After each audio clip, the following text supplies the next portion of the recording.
The Carson Hocevar experience is just beginning. And what do drivers think of the last lap caution call at Atlanta?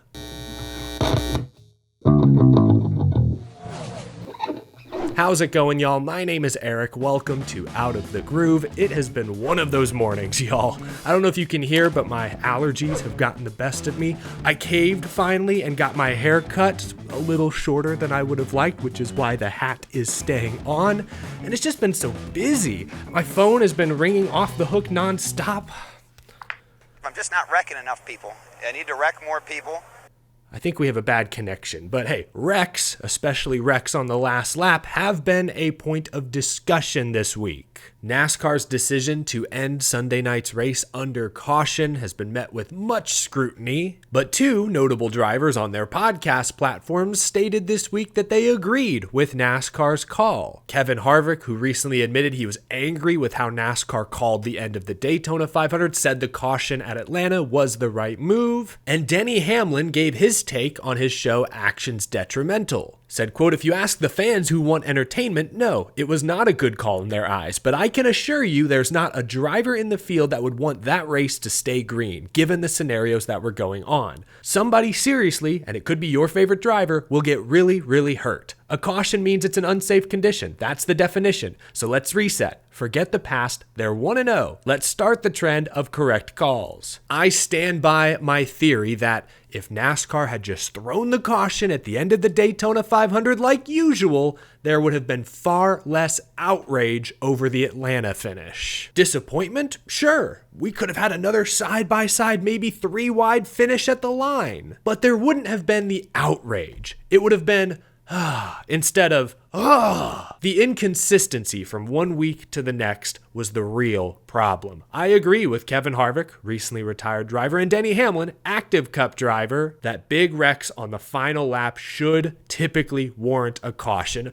Unless, and I'm adding this part, unless it happens like in the tri-oval 100 yards from the checkered, then okay, wait 1 or 2 seconds before pressing the button. I think most everyone can agree on that compromise. That's how I feel about it. If you want to hear more of what Kevin Harvick thinks, listen to Happy Hour. If you want to hear more from Denny Hamlin, of course, he does Actions Detrimental every Monday. We have lots to get to today, though, so I'm going to move on for now. Carson Hocevar. A lot of drivers were upset with Carson Hocevar after Sunday's race. Kyle Busch was mad that he got cut off at the end of Stage 1. Ryan Blaney was mad that he got spun out late in Stage 3. And Ross Chastain was upset with how the final overtime restart played out. Carson Hocevar, 22 years old, sophomore Cup Series driver, did some extra media today, and I thought had a really good quote. He said, "I'm not going to apologize for having a shot to win a race." I love that quote on its own, but I want to talk about the bigger picture. Carson Hocevar has earned a reputation. In trucks, he would intentionally bring out cautions. He's right-reared guys. He's wrecked his chief championship rival in the championship race. I like Carson, the guy,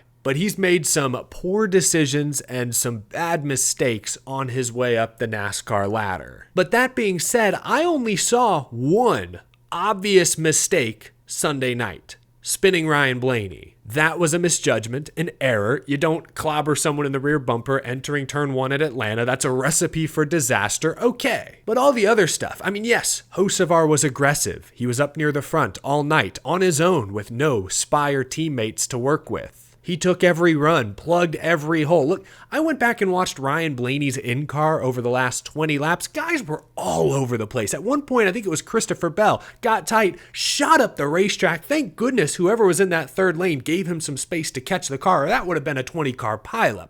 Atlanta Motor Speedway is dicey. Everyone is on the edge of control, making mistakes every lap. And as far as the final overtime restart, I get why Ross Chastain would want to talk with Hocevar afterwards. Traditionally, at super speedways, you push on the restart until everyone's at least up to full speed. Hocevar instead, down the back straightaway, decided to split Chastain up the middle. That's an unorthodox move, sure, but it's not a dirty move. I wouldn't consider it out of line or a mistake.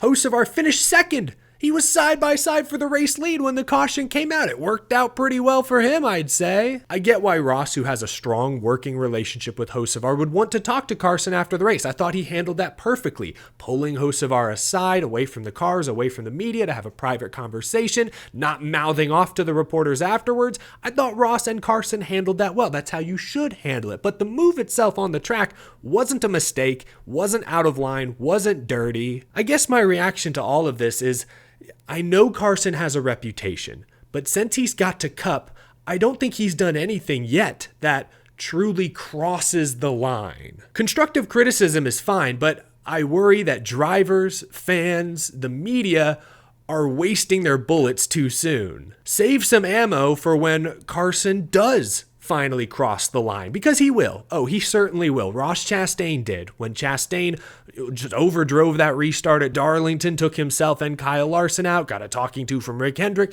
that was Ross crossing the line, and he reined it back in since. Trackhouse hasn't given him as fast a cars recently, but I think Ross's reputation has been up the past year and a half. Eventually, Carson Hocevar will also figure out where that line is. But I don't think he's crossed it yet, not on the Cup side at least, and I hate to see him change his unorthodox driving style, his unique personality behind the wheel before he has to. If he starts making these kinds of over-aggressive mistakes week in, week out as he runs up front more and more often, that'll be him crossing the line. He'll need to rein it in. But I don't want Carson Hocevar to feel pressured to change too soon. We complain of cookie-cutter personalities in Cup these days. When Carson Hocevar is behind the wheel, you can tell it's Carson Hocevar behind the wheel. He just drives different. He looks different. I love that. I love seeing a truly unique driving style compete at the front of the pack. I don't want him to change until he actually, one day, likely crosses the line. I don't think anything he did at Atlanta crossed the line. He made a mistake spinning Ryan Blaney, owned it.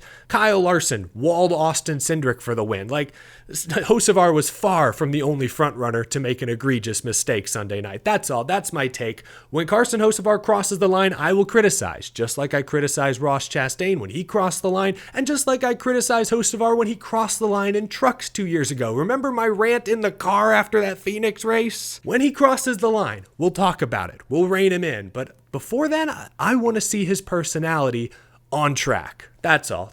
I guess that's my takeaway after Atlanta and seeing all the discourse. Finally, this will probably be the last time we discuss the Daytona Truck Series race. Remember, Parker Kligerman, Henderson Motorsports, they crossed the finish line first, but failed post-race tech.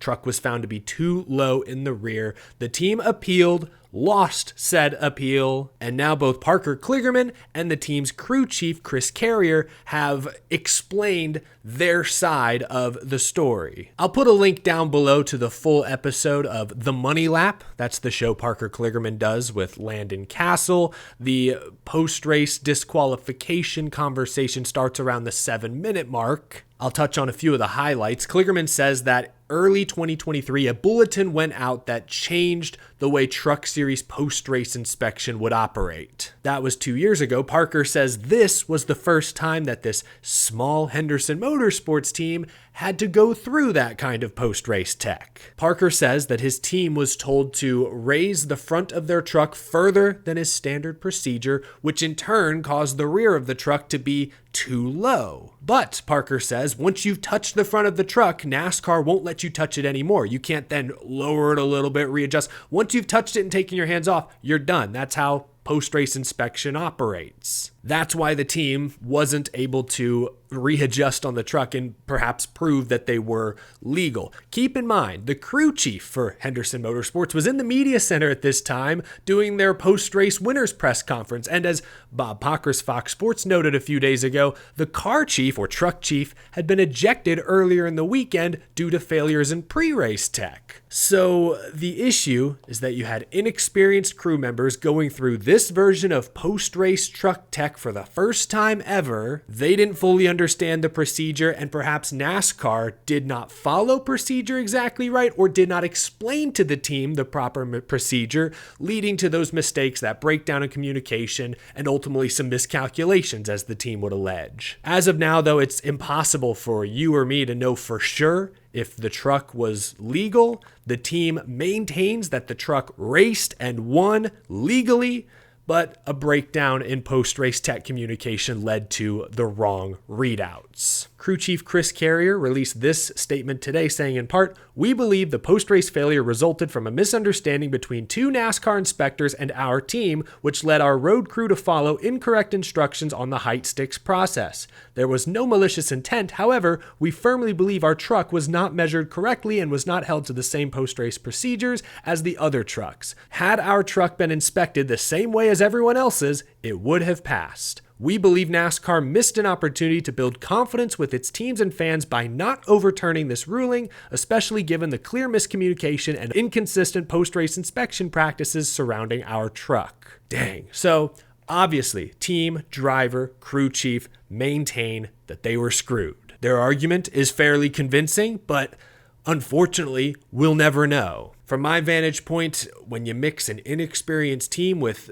poor communication from NASCAR, you get a disaster. The reason we keep talking about this is because the team keeps talking about this. I mean, the race was 10 days ago, right? And they're still maintaining their innocence. You don't see this from other post-race failures, other disqualifications. This is unusual. That's why it continues to be news. The record books will say Corey Heim won that race, but fans who watched, fans who've kept up afterwards, may come to a different conclusion. Either way, Parker Kligerman put on a show Friday during the race, post-race. The inspection stuff, of course, has clouded much of that fanfare, but ultimately, those are the images that are still going to stick in most fans' minds. That's all I've got. Leave a comment down below. Covered a lot of ground. I appreciate you all tuning in, watching the show. Leave a thumbs up on this video if you enjoyed. Subscribe for more NASCAR news, content, and commentary all year long. And a big thank you to my very generous Patreon supporters. Could not do this show without your support. Thank you all so much for watching. Have a great rest of your day, and I'll talk to you again soon.